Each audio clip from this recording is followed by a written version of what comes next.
ఆ అబ్బాయి పేరు అలెక్స్. చాలా చిన్న పిల్లవాడు, అయినా కూడా మంచి మనసు కలిగినవాడు. అతను తీవ్రమైన ఆందోళనతో ఒంటరిగా ఉంటుంటాడు. మరియు తన మీద తనకే నియంత్రణ పోయిన భావన తనలో క్షణం మెదులుతూనే ఉంటుంది. తన మనసు ఎప్పుడూ ఆందోళనకరంగా ఉంటుంది. తన మెదడు చాలా ఇబ్బంది పెడుతూ ఉంటుంది.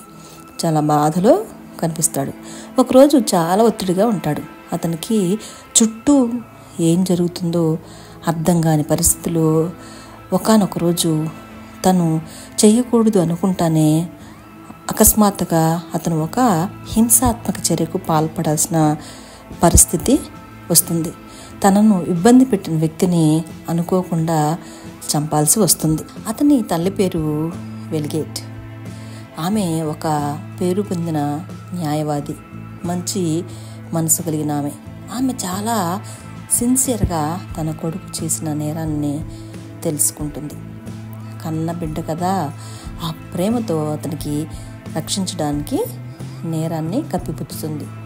ఈ రహస్యం తల్లి ఎల్వేట్కి మరియు అలెక్స్ మధ్యనే ఉంటుంది.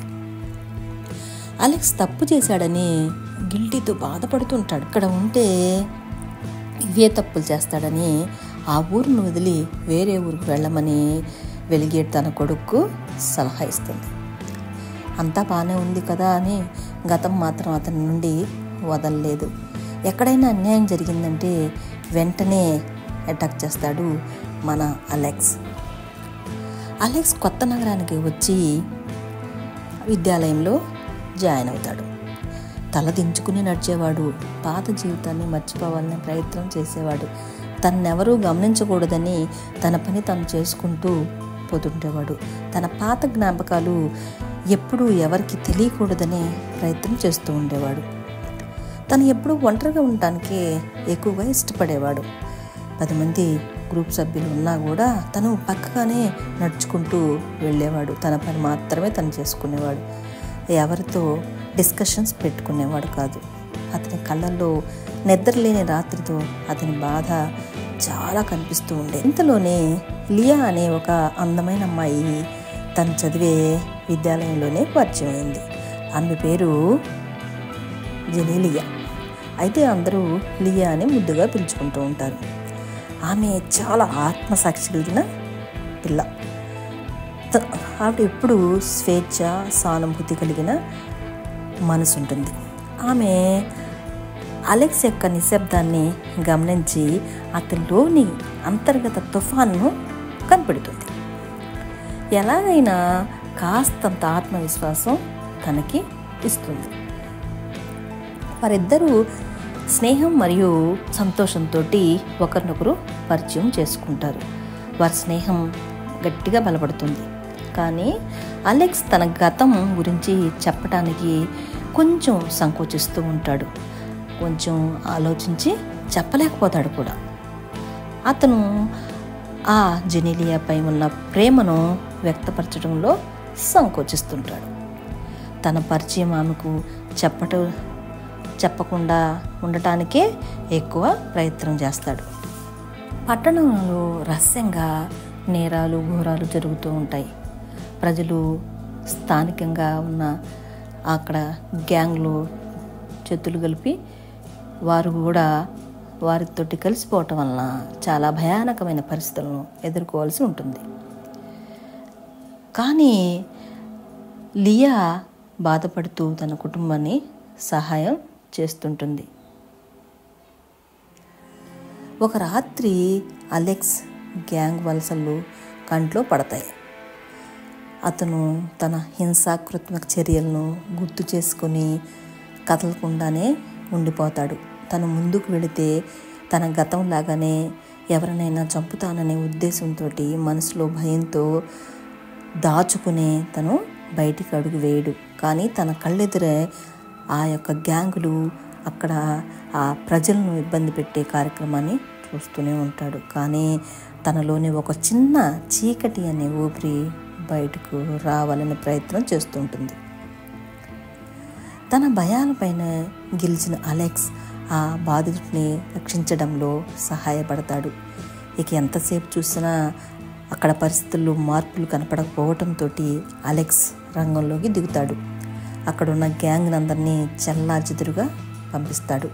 కానీ ఇప్పుడు ఆయుధ బలం వాడకుండా బుద్ధి అనే ఒక స్మార్ట్ బలాన్ని వాడి ఆ ముఖాన్ని దాచుకుంటూనే కూడా యుద్ధాన్ని చేస్తాడు. గ్యాంగ్ సభ్యులను భయపడే విధంగా చేసి అక్కడి నుంచి పంపే ప్రయత్నం చేస్తాడు. ఆ క్షణంలో కూడా తన ముఖాన్ని ఎవరికి చూపించడం అలెక్స్కి ఇష్టం ఉండదు. ఇది అతనికి తొలి విముక్తి భావనగా మార్చుకుంటుంది. గ్యాంగ్ రహస్య వీరుని పట్టుకోవడానికి సంకల్పిస్తారు. ఆ గ్యాంగ్లో ఉన్న వ్యక్తులందరూ మాట్లాడుకుంటారు. ఈ రహస్య వీరుడు ఎవరు మనల్ని ఎదుర్కొంటున్నారు, మనల్ని పట్టుకునే ప్రయత్నం చేస్తుంది ఎవరు, మన పంపించే ప్రయత్నం చేసేవాడు ఎవరు కనిపెట్టాలని వాళ్ళు సంకల్పించుకుంటారు. అలెక్స్ ఎక్కడా పట్టుబడకుండా అక్కడి ప్రజల యొక్క సహకారంతో రహస్యంగా పోరాటం సాగిస్తూనే ఉంటాడు. ఎక్కడ అన్యాయంగా అక్రమాలు జరుగుతూ ఉంటాయో ఆ అక్రమాలను పారత్రోలడానికి తను పూనుకుంటూనే ఉంటాడు. అలెక్స్ జెనీలియాకి తన గురించి కొంత భాగం చెప్పకుండా ఉండలేకపోతాడు. ఆ రోజు ముహూర్తం చూసుకుని చెప్తాడు. కానీ ఆమె అతనికి ఒకటే చెబుతుంది, అలెక్స్, నువ్వు గతం ఎప్పుడూ తవ్వుకోవద్దు. ప్రస్తుత పరిస్థితులు ఏమాత్రం అనుకూలంగా లేవు, కాబట్టి మీరు మారాలనే సలహా ఇస్తుంది. వెలిగేట్ ఆ నగరానికి ఒక పని మీద వస్తుంది. అలెక్స్ ప్రమాదంలో ఉన్నాడని గుర్తిస్తుంది. ఆమె అతన్ని, అలెక్స్, నువ్వు చాలా ప్రమాదంలో ఉన్నావు, ప్రమాదం నుండి దూరంగా ఉండమని హెచ్చరిస్తుంది. కానీ అలెక్స్ వాళ్ళ అమ్మ చెప్పే మాటలు తనకి నచ్చవు.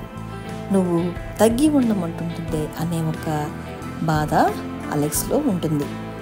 ఒక పక్కన అన్యాయం జరుగుతుంటే చూస్తూ నేను ఎలా ఉండాలి, నన్ను ఎందుకు తగ్గి ఉండమంటుంది మా అమ్మ అని చాలా బాధపడతాడు.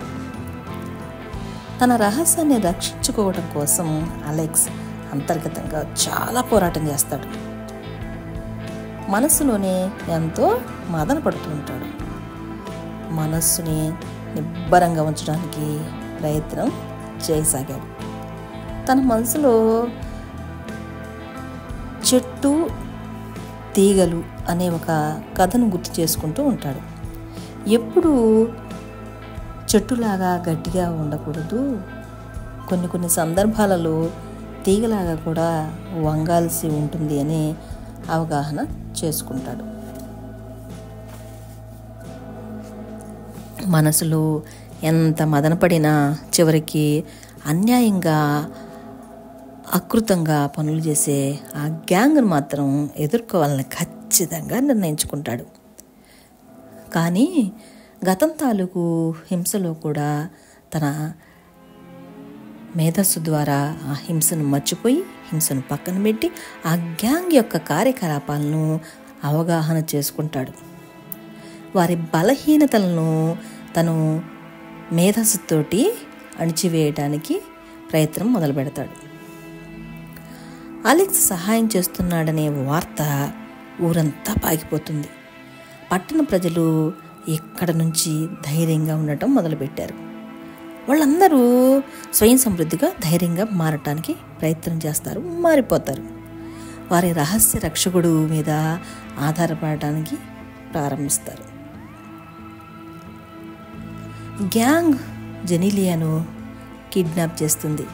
అలెక్స్ను పట్టుకోవడానికి జెనీలియా ఒక ఆయుధంగా వాడుకుంటారు గ్యాంగ్ సభ్యులు. అలెక్స్ కూడా తన రహస్యం బయటపడుతుందని భావిస్తాడు. అలెక్స్ తన రహస్యాన్ని బయటపడకుండా లియాను కాపాడాలని ప్రయత్నం చేస్తాడు. తన మేధస్సులో ఆ గ్యాంగ్ను ఊహించుకుంటాడు. మేధస్సు ద్వారానే ఆ గ్యాంగ్ చిట్టాను బయటపడేస్తాడు. తన భవిష్యత్ మీద నమ్మకం తెచ్చుకుంటాడు అలెక్స్. తను ఎప్పుడు మంచి చేయాలని కోరుకుంటాడు. అది హింసాత్మకంగా అయినప్పటికీ హింసను పక్కన పెట్టి మేధస్సు ద్వారానే ముందుకు వెళుతూ ఉంటాడు. ఆఖరిగా అలెక్స్ ఉన్న నిజాన్ని పూర్తిగా లియాకు చెప్తాడు. ఆమె దయాహృదయం కలిగినటువంటి చక్కని మంచి అందమైన అమ్మాయి కాబట్టి అతన్ని క్షమిస్తుంది. అలెక్స్ చాలా సంతోషపడతాడు. పాపాన్ని అధిగమించాడని అర్థం చేసుకుంటుంది జెనిలియా. అతను తన జీవితంలో హింసను మానివేసి మేధస్సుతో పనులు చేయడానికి నాంది ప్రస్థానం మొదలు పెడతాడు. అలెక్స్ రక్షణలో పట్టణంలోని ప్రజలు సురక్షితంగా జీవితం సాగిస్తుంటారు. అతని వినయం, విధేయత చూసి పట్టణం అలెక్స్ను వీరుడుగా భావిస్తుంది. అతను గతం నుండి తప్పించుకోకుండా ఉండటానికి ప్రజలు ప్రయత్నం చేస్తారు. కానీ స్మార్ట్గా మేధస్సుతోటి ప్రజలను కాపాడుతున్నాడు కాబట్టి మంచి భవిష్యత్తును నిర్మించుకోవడం అతని చేతుల్లోనే ఉందని అనుకుంటాడు అలెక్స్ పట్టణాన్ని చూస్తూ తన ప్రయాణాన్ని పరిశీలిస్తాడు. అతను ఒక మంచి వ్యక్తిలాగా మారిపోతాడు. అనుకూలంగా మారడం నేర్చుకుంటాడు. మంచి స్నేహితులు, ధైర్యం, బలం, దయ, జాలి ఉన్న చోట మనం ఎప్పుడైనా తీగలాగా మారిపోవాలి. చెట్టులాగా ఒకే విధంగా ఉండకూడదు.